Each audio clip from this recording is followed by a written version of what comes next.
Welcome to another audit walkthrough video from SuperfastCPA. I'm Logan, and in today's video, we're going to be going over Audit Area 2. This is Section E. This is an application topic. Determine a response to risks of material misstatement at the financial statement level, and that would include things like maintaining professional skepticism, engagement team supervision, and incorporating elements of unpredictability, considering the auditor's understanding of the control environment. And we're going to be doing that the SuperfastCPA way, which is diving straight into the questions to learn the material. Now, if you don't know much about our strategies, make sure you go to superfastcpa.com and sign up for our free 1-hour webinar training. In that 1 hour, we will teach you the key ingredients to passing the CPA exam so you don't waste months or even years of your time failing exams. So make sure you check out that webinar. After you watch that, you're going to want to learn more. So make sure you also check out becoming a SuperfastCPA Pro member. In today's video, we're only going to be going over 5 questions, but SuperfastCPA Pro members will get access to the full 10-question video when we post it in the members forum. So again, if you like this, remember that you can get the full versions of these videos so you can get a little bit more help and a little bit more understanding if you become a SuperfastCPA Pro member.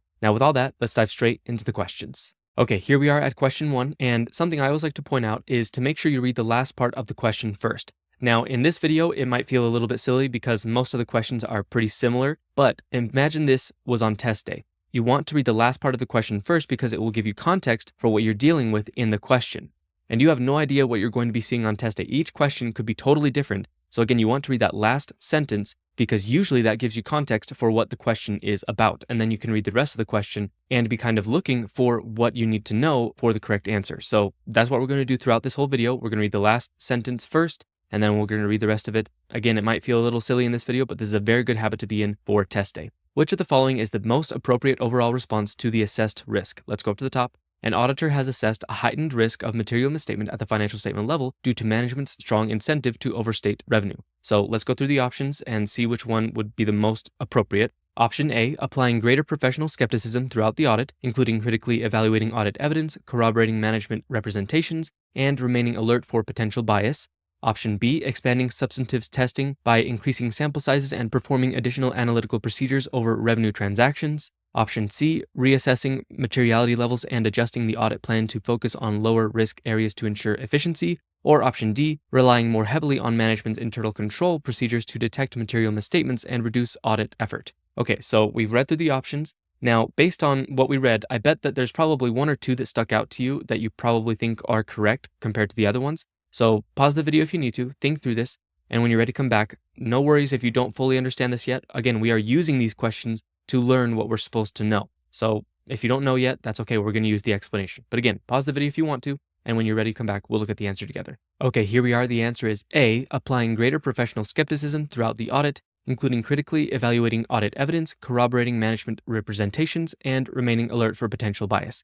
So let's walk through this explanation. When an auditor assesses a heightened risk of material misstatement at the financial statement level, part of the overall response should focus on strengthening the auditor's professional skepticism. This includes maintaining a questioning mindset, critically assessing audit evidence, and corroborating management's explanations rather than accepting them at face value. This broad approach helps ensure that all audit procedures are conducted with appropriate rigor to detect potential misstatements. So again, this is something that you want to do overall. If you have any heightened risk of material misstatement, one of the things that you want to do is increase your professional skepticism. Make sure that it is always there, always have a questioning mind. Now, of course, this isn't the only thing you could do to respond to overall risk, but again, out of these different options, this was the best one. Now let's walk through the other answers and why they weren't quite as good. Option B, while expanding substantive testing may be a part of the audit response, so this is something that you could do in response, it is a specific action rather than an overall response at the financial statement level, and that was specifically asked in the question. We were trying to figure out an overall response. So again, increasing professional skepticism would be a great overall response. Option C, reassessing materiality may be necessary in some cases, but focusing on lower risk areas contradicts the need to address heightened risk. You would want to focus on higher risk areas. Option D, relying more on management's internal controls without additional scrutiny increases audit risk rather than mitigating it, especially since they are afraid of management override in this situation. So why would you focus on management's internal controls if you're already afraid that they are going to override those controls? So again, the best response here was increasing professional skepticism. Now let's go to the next question. All right, here we are at question 2. Which of the following is the most appropriate response to the assessed risk? Let's go up to the top. An auditor identifies a significant risk of material misstatement at the financial statement level due to management's history of applying aggressive accounting judgments. So again, out of these different options, which one of them is the most appropriate response? And again, that doesn't mean this is the only response you could have to this situation, but out of these options, which one is the most appropriate? So let's go through the options. Option A, expand substantive testing by increasing sample sizes and performing additional procedures over higher risk areas. Option B, increase supervision of the engagement team, including more frequent reviews of audit work and closer oversight of significant judgments. Option C, lower the materiality threshold to capture a greater number of potential misstatements. Or option D, focus on confirming key management representations to streamline the audit process and improve efficiency. So out of these different responses, which one of them is the most appropriate? If you don't know, that's okay. We are using these answers to learn what we're supposed to know about this topic. So let's go ahead and look at the explanation together if you haven't already paused the video to figure it out yourself. Okay, here we are. The answer is B, increase supervision of the engagement team, including more frequent reviews of audit work and closer oversight of significant judgments. So let's go through the explanation. When a significant risk of material misstatement is identified at the financial statement level, increasing supervision ensures that audit procedures are executed properly, significant areas receive adequate attention, and engagement team members apply appropriate professional skepticism. Enhanced supervision helps detect potential misstatements early and strengthens audit quality. So this is another overall response you can have to heightened risk of material misstatement is increasing management oversight or increasing supervision. So you can increase or maintain professional skepticism, increase supervision. Now, the other options are incorrect because, again, they are not overall responses to this heightened risk of material misstatement. So let's go through the other options. Option A, expanding substantive testing may be a response at the assertion level, but does not directly address the need for greater oversight at the financial statement level. So again, expanding substantive testing would be more of a specific situation rather than an overall response to just heightened risk in general. Option C, lowering materiality may increase the number of misstatements identified, but it does not replace the need for closer supervision of the audit team. And then option D, relying on management representations instead of conducting independent audit procedures reduces audit effectiveness and increases risk. And we kind of mentioned that in the previous question. So again, this is another overall response to heightened risk of material misstatement. Now let's go to the next question. All right, here we are at question 3. Which of the following is the most appropriate response? During an audit, the engagement team identifies a risk of material misstatement at the financial statement level due to indications that management may have overridden internal controls in prior periods. So which one of them is the most appropriate response? This is very similar to question 1, but now it's giving us different options. So in this situation, out of these options, which one is the most appropriate response? Let's go through the answers. Option A, focus primarily on prior year higher risk areas as they are the most likely resources of misstatements. Option B, increase reliance on internal controls since management is responsible for ensuring financial statement accuracy. Option C, incorporate elements of unpredictability by selecting additional accounts or transactions for testing that were not tested in prior audits.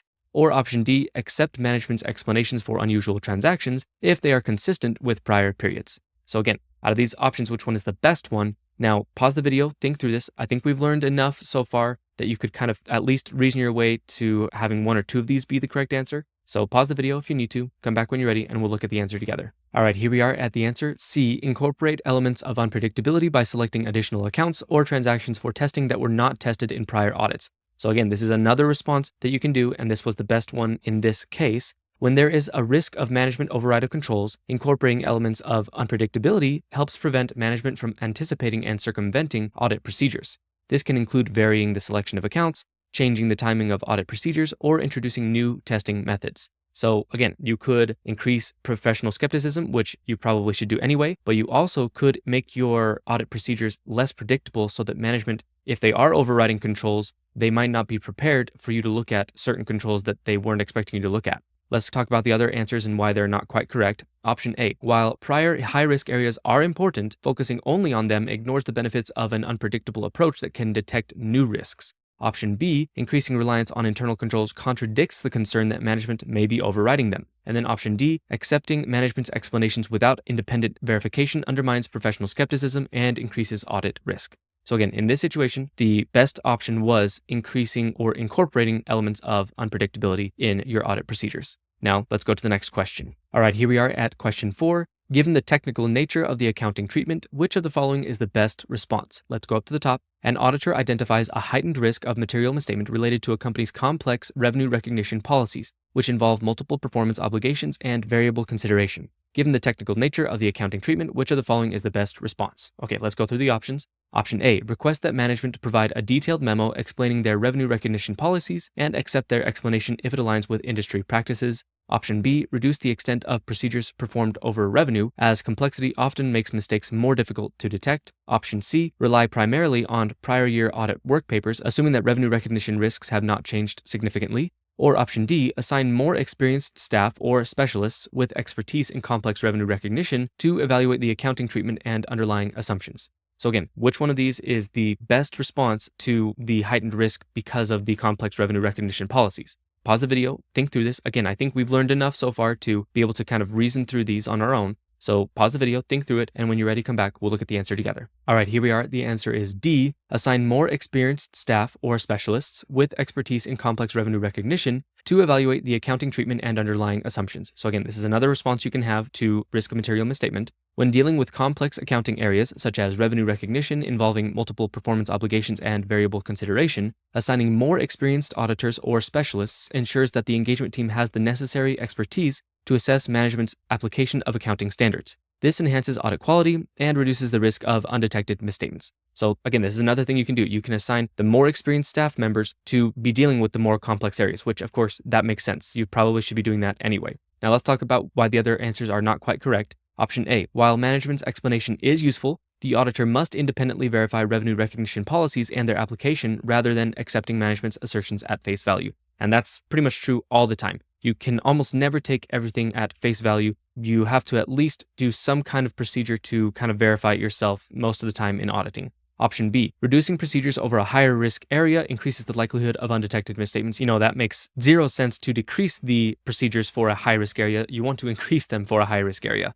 And then option C, relying on prior year work papers without reassessing current risks can overlook changes in business conditions or accounting judgments. So again, that was another response that we learned there. Now let's go to the next question. All right, here we are at question 5. Which of the following is the best response? Let's go to the top. An auditor is assessing the overall response to a heightened risk of material misstatement related to revenue recognition. The company relies on a complex system of internal controls to ensure revenue is recorded accurately, but previous audits have identified weaknesses in these controls.